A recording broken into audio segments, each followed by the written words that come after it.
Hello and welcome to Scribes and Songsters. I'm Veronique Mandel. Our guest today is Windsor writer Jenn Sadai, who first appeared on our show about 4 years ago. Jenn has a passion for inspiring and empowering women with her writing. Today we're going to discuss Jenn's latest in a series of books entitled Women Ready to Rise. The book has been described as real and raw and portrays 20 women who have faced incredible trauma, and each of these women have found a way to move forward and better their lives. Jenn, welcome back to Scribes and Songsters. Thank you so much for having me. It's a pleasure to be back. Thank you. So now, you've been a very busy woman since we last saw you. What have you been doing? I have not stopped writing. Women Ready to Rise was actually my 7th book. Wow. So I've had a few more in between since we last spoke. And you do a lot of guest speaking and things, don't you? I've tried to. It's been a little different since we had that pandemic. Oh, yeah. Spoil a bit of the public events. Yeah, no kidding. But I do enjoy telling my story to other women, creating awareness and getting out there and hopefully inspiring. Your previous works, I've gone back and looked at a lot of them, and it seems a lot of what you've written was really the road that sort of led to Women Ready to Rise. Definitely. Women Ready to Rise was actually inspired by the stories I heard from sharing my own personal journey. So many women reached out to me with their own stories of challenges that they faced. And I realized we all have something we've been through that by talking about it, we can help others or inspire them to face their own challenges and overcome them. I would think it's a rare woman who hasn't had a challenge. I agree. Yes. So tell us a little bit about, perhaps there are people watching who didn't hear the interview with you 4 years ago. So tell us a little bit about your journey that inspired you to start writing. I was always a writer, as a child, but I kind of fell into a career path. I got a regular job and was doing the 9 to 5, and put it on a back burner for a long time. And then someone who I love, my uncle, was diagnosed with leukemia. And when I went to first visit him in the hospital, I was stressed about my job, and he was concerned about me and asking questions about me. And I'm like, no, this is about you right now. And he's like, why are you a food and beverage manager when you were meant to be a writer? Wow. And his moment of one of his darkest moments inspired one of the most life-changing moments for me. It gave me something to strive for. And I quit my job the next day. And that's where the first book came from. And that was Dark Confessions of an Extraordinary Ordinary Woman. Yes. Tell us a bit about that. That's my own personal journey. Like a lot of young women, I fell for the wrong guy and got into a very bad relationship. Felt hopeless at a lot of times, and that there was no chance of things ever getting better. So that story to me, when I was going through it, felt unique and it felt shameful and it felt like something I had to hide and not talk about. And then once I did finally write that story and share it, I found, one, so many women have been through similar experiences. And two, it's not my shame to bear. And it's okay to talk about it. What did that book do for you? It gave me a lot of confidence. It gave me a sense of purpose for what I've been through. It was very cathartic and healing. And I love the name Dirty Secrets of the World's Worst Employee. So what was that about? That was my career journey. And the story with my uncle is in there. Mm-hmm. Just the path I took to kind of find my calling. Some humorous stories of workplace mishaps and things that didn't go according to plan. Yeah. I know when I sort of realized that, you had sort of written that book, I often sort of wonder, I'm on my 8th career or so, and I often think, what is it, that compels me to keep moving on to the next career and the next career?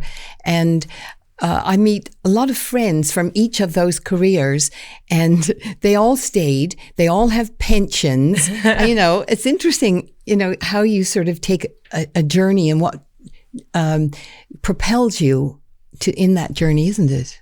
Yeah, and a lot of times it's circumstance, and it's not so much maybe what we were set out to do, but just how life unfolds. And you end up taking sometimes the most bizarre, unexpected jobs, and you meet the most amazing people. Yeah. And I guess in a way, the journey is laid out, and it just depends what route you take. Yes. Yeah. And the other one I absolutely love, cottage cheese thighs. Oh my God. I think most women in the world identify. Yes, that was a necessary book, I think, for women. Just it was for me. It changed the way I looked at my own body in the mirror, and taught myself to be a lot nicer to myself. Yeah. And in the end, who cares? Yes. I know. I think that was brilliant to think of doing that. So you've written fiction. Yes. So tell us about that. I have 2 fictional stories published right now, Her Own Hero and Her Beauty Burns. And they were I wanted to do something action, adventure, something with suspense, but I wanted strong female heroes. So the women save themselves in my books. Yeah. What inspired you? How did you draw on those characters? I thought of your typical romance novel where the man sweeps and saves the damsel from this horrific man. But instead, I just wanted her to save herself. So I had to write the story a little differently and kind of put a new spin on it. Mm-hmm. Before we get to Women Ready to Rise, how have women responded to all the things that you've been doing? That's been the greatest part. Like I think one of the strongest circle of friends, and it grows continuously because women are looking for somebody to relate to, somebody who feels real and authentic. And when they share their stories, it creates like an instant bond. So I have some of the best female relationships because I've put myself out there, and then they feel comfortable to do the same. It must be very powerful to be in a group of women who have struggled and, gone through all sorts of hell in their lives, and then to be with them and the conversations that must go on. Yes. Well, that was a lot of what inspired Women Ready to Rise, was knowing what so many of the people in my life have been through personally.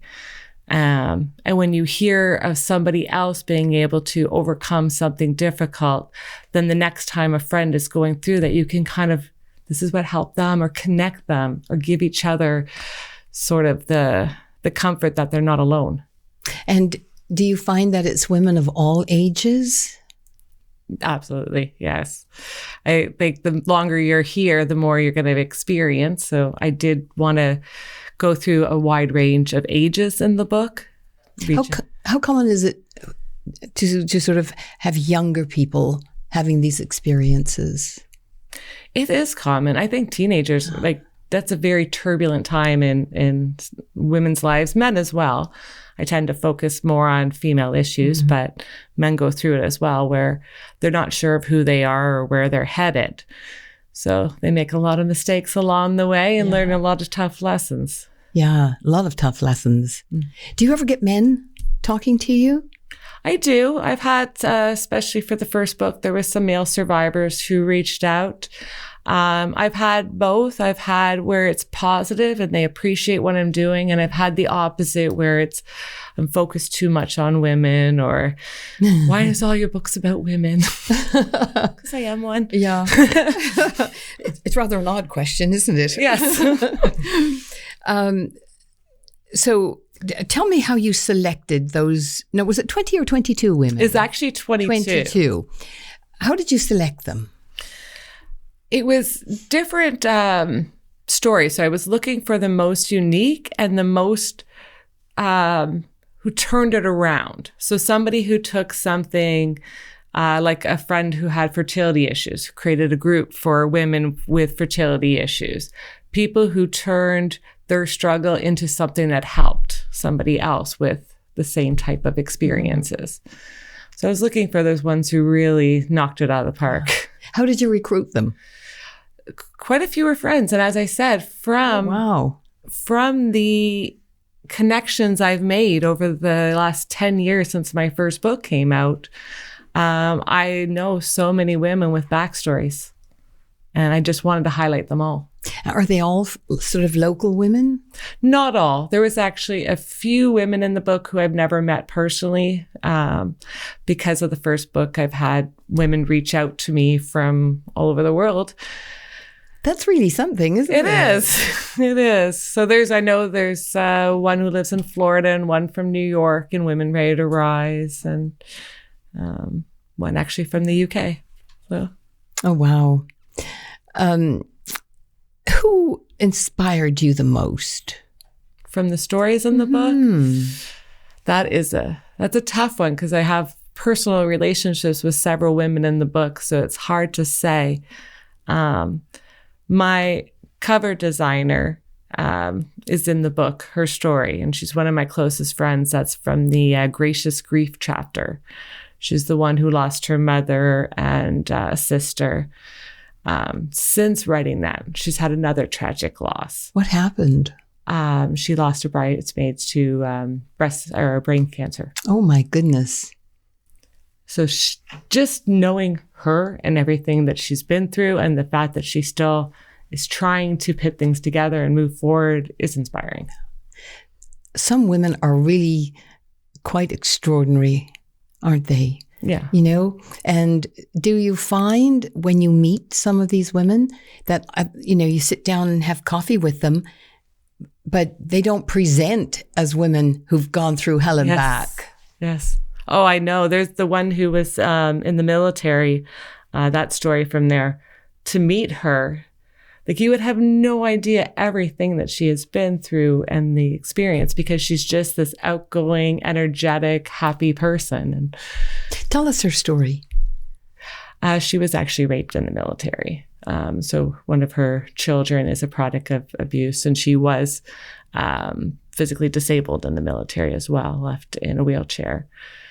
So she's had a lot of heartache in her past and abuse. She was physically abused. She was in hiatus house for a while and has rebuilt her life. And now she does help other women. She's actually out there doing work all the time for veterans and for the homeless. And because what happened to her in the military is not unique, is it? No.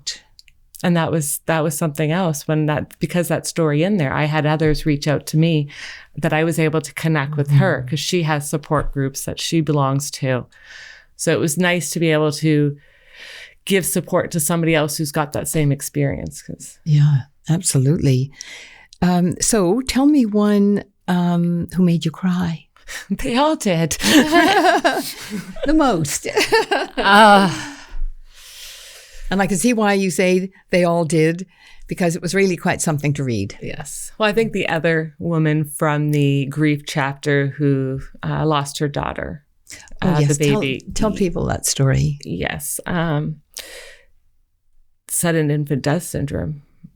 I can't remember the age offhand because it has been a little bit since I've written this, but from a crib, and had tried forever. And she came from a very tragic upbringing. She was adopted and in and out of foster care, went through a lot of struggle, and then finally had this child and this family, and to lose the child, that's, I think, every parent out there, that's the worst thing you can imagine.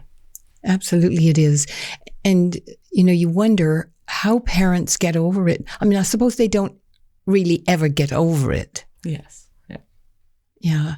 What did she sort of talk about in how she dealt with it and how she is dealing with it? What did she do? She did a lot of counseling. That was one thing that she was in the story, I asked the women to give kind of advice on how to deal with the situation. And she was one who mentioned counseling, talking about it, and still celebrating her daughter. She didn't want just to be forgotten. So she wanted to keep that memory alive. And how often do women talk to you about difficulties with people knowing or people not knowing how to approach them when they know, whether it's a loss of a child or, if they know that they've gone through these terrible traumas? I hear the same thing, and that is that nobody wants to say it because they don't want to bring up the pain, but the person wants to hear that you're thinking about it. So we've lost some family members in the last few years, and a lot of people have said, well, I didn't want to ask you about it because I didn't want to bring up those painful memories. But from my perspective, not asking about it made me think she wasn't being thought about. Mm-hmm. So I think it's okay that we have those conversations and be okay to check in with people. How are you handling this? Why do you think people feel so reticent about approaching someone and not knowing what to say? Do you ever sort of get a sense of why we do that? Oh, it's our insecurities, I'm sure.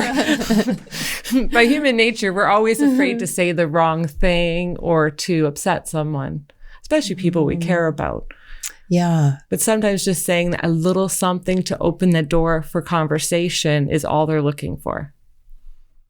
And so I also wondered, one who brought you humor.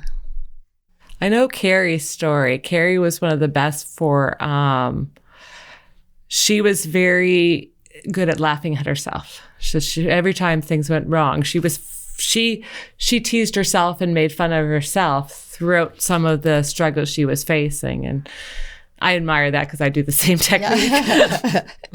How important do you think it is for us to maintain some sense of humor and some humor in our lives? It helps you get through it, because some of those days, like with some of these experiences, you're talking about a loss or physical illness. There's a cancer survivor in there, or dealing with a disabled child. If you can't laugh once in a while, you're just going to cry all the time, and that's not going to get you through it. Tell us the story. I thought the one where the woman dealt with a disabled child was really quite extraordinary. Yes. Tell us about that one. That's one of my oldest friends from high school, and one of the original women who, when I decided to write this book, it was immediately I knew she was going to be in it. Yes, so he's a quadriplegic, and she will have to care for him for his entire life. So as a parent, as a commitment, I titled that chapter "The Never Empty Nest." Yes, because that's literally, she will be raising him and full-time care and assisting him for his entire life. So that's a lot to take on, and she does it with such grace. And she has a group, No Limits for Liam, where she does fundraising for other kids in the same situation and for her own son. And she also never took the word of the medical people. Yes. She was an adam, like she wanted to make sure they were doing more for him than they said they could. Because they put a lot of limits on him and saying he'll never be able to do this. He'll never be able to. Well, I've seen recent videos of him actually walking now. Oh, really? He has, held hands, but he's able to put one foot in front of another and go and sit up. Things that they kept saying he'll never do, he's doing now because she kept pushing. It's amazing how women can become incredible advocates. Yes, we need to be. Yeah. No kidding. Another one who was most like you. It's a different story, but I think of Stacey's with the fertility in the sense that she took something that she was going through. She created a group to support others. I have created a little group, Extraordinary Ordinary Women, where it's a private group where we can all kind of share what we're going through and support each other. And I think we both have that. If we give back, it will come back. It will help. So we have that drive. Tell us her story. She struggled with fertility for a long time. She went through IVF several times and it didn't take.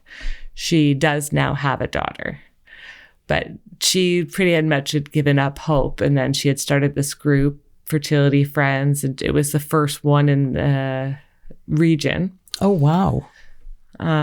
So she got women from all over to join and help share different things they were doing, successful, what doctors to go to, what to take. Because there's a lot. It's a very complex thing. It's very complex. Yes. How did you decide what to put in each chapter and in what order? I was looking for, most are grouped together. There's 2 women for almost every chapter except for the Never Empty Nest, because that was such a lengthy story of what she went through with her son. I needed its own chapter. So I was looking for 2 women who had similar experiences, but maybe handled it differently, like the 2 forms of grief. Between my friend losing family members and someone losing their daughter, or the 2 who had children young. Oh, yes. Tell us about that. I thought those 2 were really quite wonderful. Yes. Yeah. So tell us about them.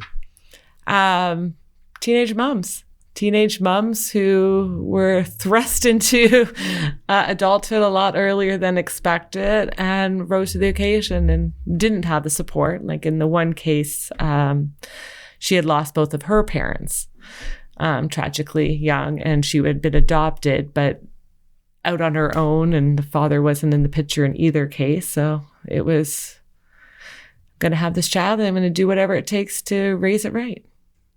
And the other one, so there were 2 in that section. Yeah. So the other one was also young, 16 when she got pregnant, also not with the father, and kind of a unpleasant home life. Parents did not agree with her decision, and she had to do it all on her own. It really is. I mean, it is extraordinary, especially I think back when I was 16 years old, if that had happened to me and I had no supports, and, you wonder how. Yeah. And she didn't abandon her education. No, neither did. They both stuck it out. And when they couldn't go to school because they had the children first, they, went back, finished up their programs. Yeah. Yeah. Quite amazing. What other pairings do you have? I have one who went through lots of different illnesses, is paired with a friend who survived cancer. So I have their 2 stories together.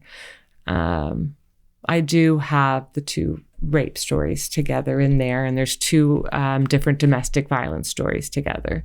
There are some definite sad topics in there. Absolutely, yeah. What do women? Do women feel that it's too sad, or sort of do they look at it as? These are our stories. This is our reality. What do you hear from them? More the reality, which is frightening to some degree. They relate to too many of them. And that's actually, I think, the most surprising is not when somebody comes to me and says, I related to this one story in the book, but I found myself relating to multiple stories throughout the book. It shows kind of some of the experiences we've all been through that we shouldn't. Yeah, no kidding. The men who talk to you, have they read this? I don't think I've really had much feedback from men on this. I think the title might scare them off. Very likely. Yes. Well, what advice do you think all those women would give men? I think it's not even so much advice, it's just asking to be treated better. Because in so many incidents, and I'm not saying in every situation in that book, because there's a lot where we didn't have male support, or the male was the one causing the issues. And I'm not trying to male bash. Oh, absolutely by not. Any means. Men are lovely. Yes. Yeah. Majority. Yeah. Absolutely. Yeah. We have to be a little bit careful of those who aren't, though. Yes. Would you ever write about men? I've added more male characters into some of my fictional things I'm working on now. I like having the strong female lead. I think that's something we need a little more out there. So until I feel like that's saturated and there's enough of it, I'm going to keep writing it. And you know what I also found is that these are women, they're not out there trying to be men. They're just, they're just living their lives as strong women. So it's not, sometimes, you hear criticisms, she's trying to be like a man. Most women I know don't want to be men. Right. They're quite happy being strong women. Yes. And I think strong needs to be associated with women more, because when you say somebody is strong, that image of muscular and bulk and manly image isn't what we mean by strong. No, exactly. 100-pound dripping wet female can be Hercules. Yes. How would you describe yourself today? More confident than I've ever been. And that, I think, is essential, because I'm still going to have challenges. Things are going to come up in my life that aren't going the way I want them to. And knowing myself, knowing what I deserve, and being able to stand up for myself, it's where I'm at, and it's taken a long time to get there. So, what are your strategies? What do you do? I think being authentic has got me to this point. So I feel that as long as I'm honest and true to myself when I do interviews or write a book or post on social media, then I can't go wrong.